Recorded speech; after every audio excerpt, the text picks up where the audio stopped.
Hi friends, welcome to నాటు వైద్యం. ఈ రోజు మనం కామర్ల వ్యాధిని తగ్గించే ఒక సులువైన అద్భుతమైన చిట్కా గురించి మనం తెలుసుకుందాం అండి. సహజంగా ఏదో ఒక సందర్భాల్లో ఎవరికో ఒకరికి మనకు తెలిసిన బంధువులకు కావచ్చు, లేదా మన ఫ్రెండ్స్ కావచ్చు, లేదా మనకే కావచ్చు, ఈ జాండీస్ అంటే ఈ పచ్చకామలు అనేది రావడం జరుగుతుంది. ఇది చాలా భయంకరమైన ప్రాణాంతకమైన వ్యాధి అని కూడా చెప్పవచ్చు. ఎంతో మంది ఈ జాండీస్ వ్యాధిని పడి దీనికి గురయ్యి చాలా మంది కూడా చనిపోయిన వాళ్ళు కూడా లేకపోలేదు. ఇది లివర్కి వచ్చేటువంటి ఒక ఇన్ఫెక్షన్. దీనికి గల కారణాలు అధికంగా మద్యం సేవించడం, కలుషితమైనటువంటి ఆహార పదార్థాలను తీసుకోవడము, లేదా జ్వరము, ఇలాంటి సందర్భాలలో నాన్ వెజ్ కానివ్వండి ఇలాంటి అధికంగా తీసుకోవడం వల్ల ఈ జాండీస్ అనేది రావడం జరుగుతుంది. ఈ జాండీస్ని మనం గుర్తించడం చాలా సులువే అండి. కళ్ళు అనేది ఆటోమేటిక్గా ఎల్లో కలర్ అంటే పచ్చ కలర్లోకి పసుపచ్చ కలర్లోకి మారుతూ ఉంటుంది కళ్ళు అనేటివి. అండ్ ఫీవర్ అనేది తరచుగా వస్తూ ఉంటుంది, తగ్గుతూ ఉంటుంది, వస్తూ ఉంటుంది, తగ్గుతూ ఉంటుంది. అంతేకాకుండా వీటి ల్యాబ్లో మనం బిలిరూబిన్ టెస్ట్ ద్వారా మనం నిర్ధారణ కూడా చేసుకోవచ్చు. బిలిరూబిన్ డైరెక్ట్ అనేది మనం నిర్ధారణ చేసుకోవచ్చు. 1 కన్నా ఎబో 1.2 1.3 వరకైనా ఓకే, 1.5 అంతకన్నా ఎబో కనుక ఉంటే బిలిరూబిన్లో మీకు ఈ జాండీస్ వచ్చాయని మనం అర్థం చేసుకోవచ్చు. లేదా మన ఇంటి వద్దనే కూడా మనం చెక్ చేసుకోవచ్చు. ఎలా అంటే కొద్దిగా ఒక చిన్న సీసాలో కొద్దిగా మూత్రం తీసుకొని, ఉదయం పూట ఎర్లీ మార్నింగ్ వచ్చే మూత్రం తీసుకొని అందులో కొద్దిగా బియ్యం గింజలు వేసినట్లయితే అవి వెంటనే పసుపు రంగులోకి మారిపోవడం అనేది గమనిస్తాము. ఇలా వెంటనే మామూలుగా అయితే మారవండి. సో ఇలా వెంటనే కనుక పసుపు రంగులోకి మారినట్లయితే అప్పుడు మీకు జాండీస్ వచ్చినాయని మనము పాతకాలంలో అంటే ఈ ల్యాబులు టెస్టులు లేని సమయంలో ఈ లివర్ ఇన్ఫెక్షన్ని గుర్తించడానికి పూర్వకాలంలో ఇలాంటి పద్ధతుల్ని ఉపయోగించేవారు. సో దీని ద్వారా వారికి లివర్ ఇన్ఫెక్షన్ ఎంత ఉంది, ఎంత పచ్చగా మారింది, ఎంత తీవ్రత ఉన్నది అనేది దాని కళ్ళను ప్లస్ ఈ మూత్రం యొక్క పరీక్షను రెండింటిని చేసిన తర్వాత నిర్ధారణకు వచ్చేవాళ్ళు. మనం ఇంట్లో కూడా చేసుకోవచ్చు. సో ఈ విధంగా మీరు ఒకవేళ జాండీస్ వ్యాధి అంటే లివర్ వాపు అంటే లివర్ ఇన్ఫెక్షన్ అయ్యి వాపు రావడం అనేది జరుగుతుంది. దాంతో లివర్ అనేది డ్యామేజ్ అయిపోయి పూర్తిగా మనిషి చనిపోయే పరిస్థితికి ఒక్కొక్కసారి స్పాట్గా కూడా జరిగే అవకాశం, హెవీ ఫీవర్ కూడా వస్తుంటుంది, లోపల ఇంటర్నల్ బ్లీడింగ్ కూడా అవుతూ ఉంటుంది. ఇలాంటి సందర్భాల్లో మీరు గమనించినట్లయితే ఫీవర్ వచ్చిన వెంటనే కామన్గా ఇప్పుడు అందరూ టెస్టులు చేయించుకుంటున్నారు కాబట్టి మీకు బిలిరూబిన్ జాండీస్ ఉంది కనుక నిర్ధారణ వచ్చినట్లయితే మీరు ప్రతిరోజు ఉదయము పరికడుపున నేల ఉసిరి చెట్టు అనేది దాదాపు అందరికీ అందుబాటులో ఉంటుందండి.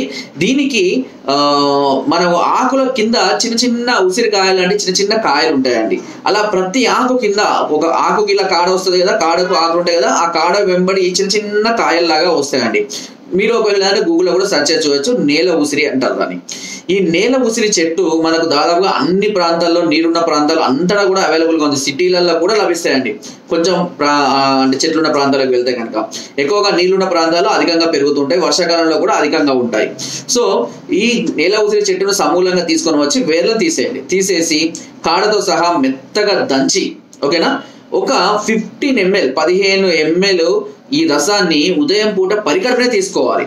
అలా మళ్ళీ రాత్రి కూడా అన్నం తినడానికి ముందు తీసుకోవాలి. ఇలా ప్రతిరోజు ఉదయము రాత్రి 2 పూటల ఈ పసని తీసుకుంటూ చప్పిడి పత్యం చేయాలండి. చప్పిడి పత్యం అంటే కేవలము పల్చటి మజ్జిగ నీళ్ళతోటి ఉప్పు కారం ఏది తగలకుండా 3 పూటలా అదే తినాలి. అంతే. ఇంకా అన్నం తినేటప్పుడు నేను కూరలు వండుకుంటా, నేను కారం వేసుకుంటా, నేను ఉప్పు వేసుకుంటా, నేను అలా పప్పు వేసుకుంటా, లేదంటే పచ్చడి వేసుకుంటా, చికెన్ తింటా, ఇవన్నీ ఏమి చేయొద్దండి, ముందే చెప్తున్నాను. చప్పిడి పత్యం చేయాలి. చప్పిడి పత్యం అంటే చప్పిడి పత్యమే చేయాలి. పేలాలంటారు. పేలాలంటే మనకు వేములవాడ తిరుపతికి వెళ్ళినప్పుడు తెల్లగా ఉంటాయి కదా, మర్మరాలు అంటాము. సో అవి మనకు ఇప్పుడు సూపర్ మార్కెట్ కూడా అవైలబుల్గా ఉన్నాయి. వాటి తినొచ్చు, ఓన్లీ సపరేట్గా తినొచ్చు వాటిని. అంతేగాని అందులో మళ్ళీ ఉప్పు చల్లుకుంటా, కారం వేసుకుంటా, నూనె వేసుకుంటా, ఉల్లిగడ్డ ఇట్లా చేయొద్దు మళ్ళీ. ఇకపోతే అటుకులు, ఓన్లీ ప్లెయిన్ అటుకులు తినొచ్చు. లేదా అన్నంలో మజ్జిగ, పల్చటి మజ్జిగ వేసుకొని 3 పూటలా అదే తినాలి. ఇలా ప్రతిరోజు చేస్తూ ఉంటే 7 నుంచి 10 రోజులలో మీకేం కాదండి. దీనివల్ల మేము బలహీన పడిపోతాం అనుకోవాల్సిన అవసరం ఏం లేదు, ఏం కాదు. ఇలా 7 నుంచి 10 రోజులలో ఈ జాండీస్ అనేది పూర్తిగా అదుపులోకి రావడం జరుగుతుంది. మీరు కావాలంటే 10 days తర్వాత మళ్ళీ టెస్ట్ చేయించుకోవచ్చు. ఒకవేళ డాక్టర్లు మీకు ఏదైనా మెడిసిన్ సిఫారసు చేస్తే దాన్ని కూడా వాడుకోవచ్చు. పద్ధతి ప్రకారం దాన్ని అన్నం తిన్న తర్వాత వేసుకోవచ్చు. మనకు ఆయుర్వేదిక్లో అయితే కనుక లివ్ 52 టాబ్లెట్స్ కానీ సిరప్స్ కానీ మనకు అవైలబుల్గా ఉంటాయి.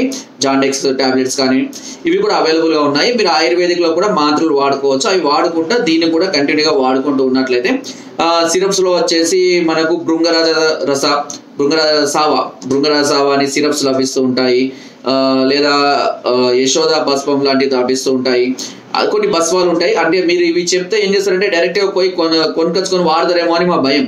అందుకనే వీటి పేర్లు చెప్పడానికి కూడా మేము కొంచెం సంకోచిస్తూ ఉంటాము. ఓకేనా?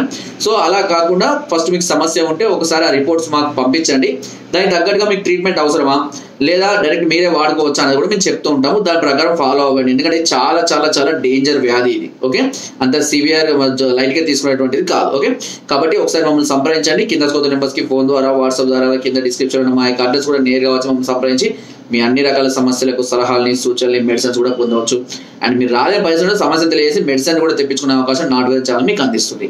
అండ్ నా వీడియో కనుక మీకు నచ్చినట్లయితే తప్పకుండా లైక్ చేయండి, షేర్ చేయండి అండ్ సబ్స్క్రైబ్ చేయడం మాత్రం అస్సలు మర్చిపోదండి.